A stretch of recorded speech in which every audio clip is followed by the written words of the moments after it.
కొంచెం చచ్చిపోండి మావయ్య గారు. చచ్చిపోనా? ఇప్పుడే చచ్చిపోండి. చచ్చిపోనన్నా, మీకు తెలియకుండానే మీ ప్రాణం పోయేలా చేస్తామండి.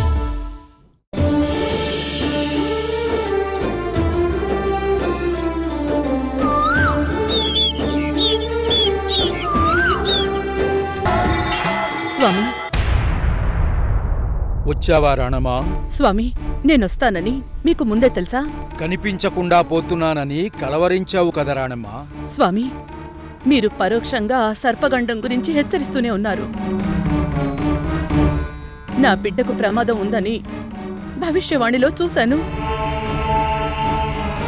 పాము పగబట్టి నా కొడుకుని వెంటాడుతోంది స్వామి.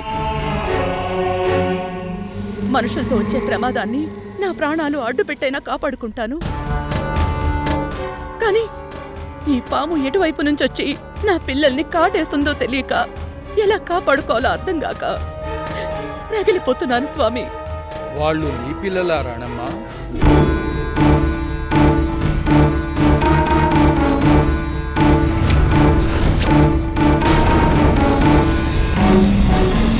మీకు తెలియందేముంది స్వామి?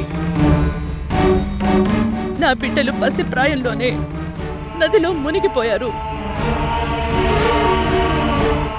కానీ నా పిల్లలు ఎక్కడో బ్రతికే ఉన్నారనే నమ్మకంతో ఉన్నాను. ధర్మతేజ గారి పిల్లల్లో నా పిల్లల్ని చూసుకుంటున్నాను. వారి సంరక్షణంతా నాదే. నా కన్న బిడ్డల కంటే ఎక్కువగా చూసుకుంటున్నాను. వాళ్ళు నా ఆరో ప్రాణం స్వామి.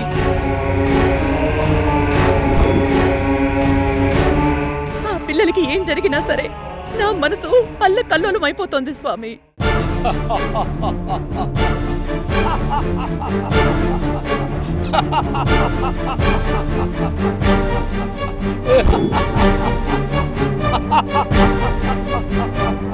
స్వామి, ఎందుకు నవ్వుతున్నారు? వాళ్ళు నీ పిల్లలే, వాళ్ళు నీ పిల్లలే, వాళ్ళు నీ పిల్లలే.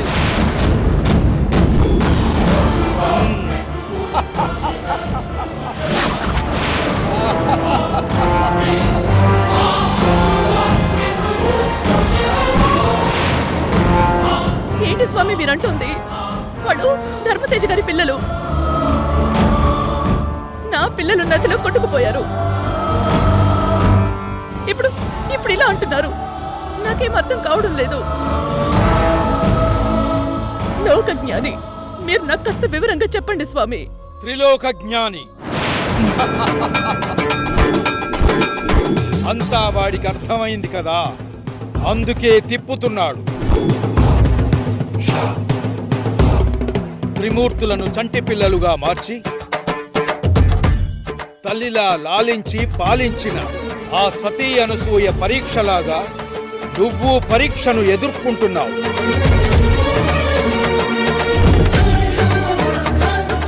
పాపం శివయ్య, ఈ అమ్మను కూడా చదరంగంలో బొమ్మను చేసి ఆడిస్తున్నావా? స్వామి, అసలు ఈ పాము గండం ఏంటి? మీరున్నట్టుండి వాళ్ళని నా పిల్లలు అంటున్నారేంటి?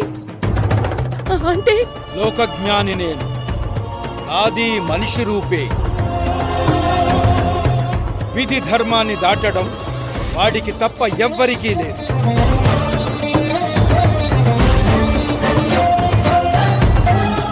నా బిడ్డల సంరక్షణ అన్నావు కదా, వారు నీ బిడ్డలే.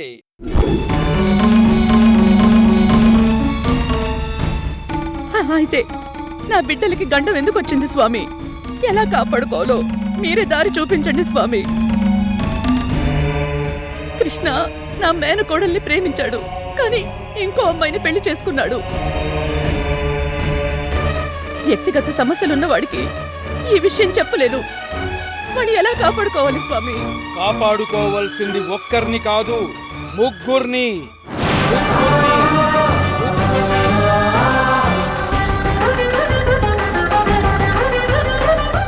ఈ ముగ్గురు పిల్లలకి సర్పగండం ఉంది.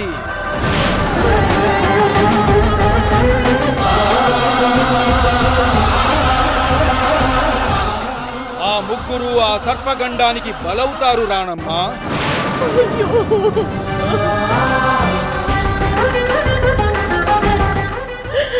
ఏంటి స్వామి ఈ దారుణం? ముక్కు పచ్చలారని పసిబిడ్డల మీద సర్పగండమా? వాళ్ళు ఏం పాపం చేశారు స్వామి? పాపం చేసింది వాళ్ళు కాదు, ధర్మతేజ.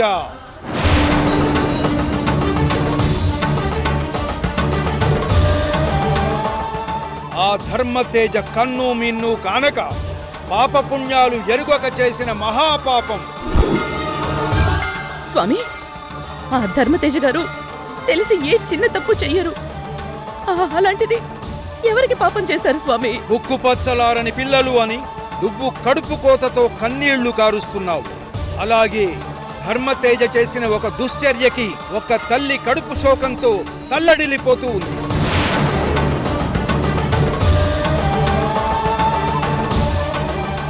ఆ తల్లి శోకమే ధర్మతేజ పిల్లలకి శాపమైంది. హర హర మహాదేవ శంభో శంకర. హర హర మహాదేవ శంభో శంకర. స్వామి, ఎవర తల్లి? ధర్మతేజ గారు చేసిన పాపం ఏంటి? ఆ తల్లి ఒక దేవతా సర్పం.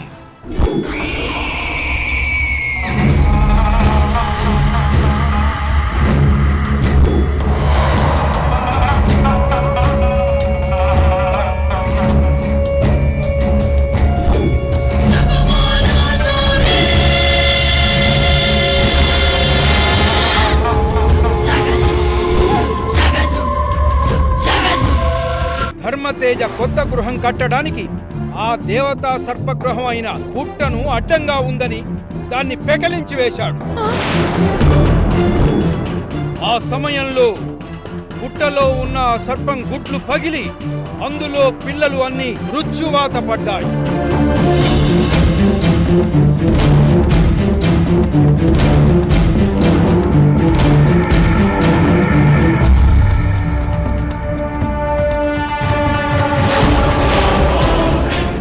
ధర్మతేజ,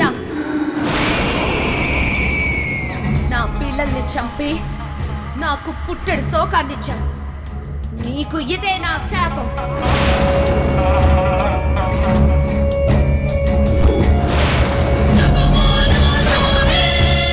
నా పిల్లల్లాగే నీ పిల్లల్ని ఒక్కొక్కరిని కాటేసి చంపేస్తాను.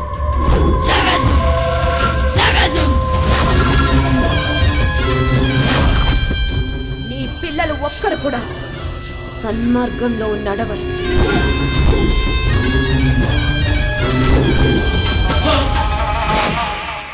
గతం గుర్తులేని భవిష్యత్తుతో, అంతుపట్టని రోగంతో నువ్వు అల్లాడిపోతావు.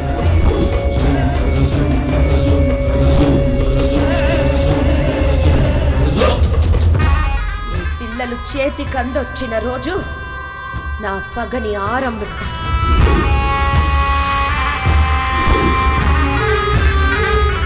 నా మాతృశోకం నువ్వు అనుభవిస్తావు.